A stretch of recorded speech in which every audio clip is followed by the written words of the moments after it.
response was awful, and I think that it's dangerous and ahistorical for us to continue to say this is a generational issue unless you're like 85, right? Because a 62-year-old, however old he is, 60-something-year-old man who's been in politics for at least 40 years, when Anita Hill happened 30 years ago, this is not a generational thing. We've been talking about sexual harassment for 3 decades, right? It was never okay. It wasn't okay during the Mad Men era, you know, but there was no pathway to accountability, no real pathways to accountability for a lot of the people who experienced it. But 30 years after Anita Hill, you have to stop saying it's generational. It is vital that we have a society where people understand that women, people generally who experience harm,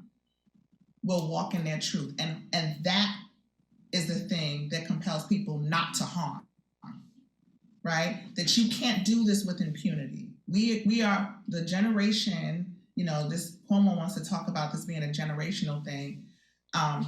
The time that we lived in and the generation that we had that allowed men in power to harm with impunity is coming to an end.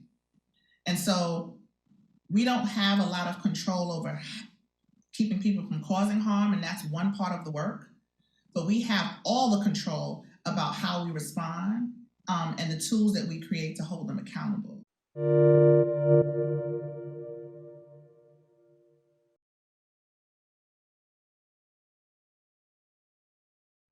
Thanks for watching Bloomberg Quick Take Now. Subscribe to our channel to see the biggest stories the moment they happen from around the world.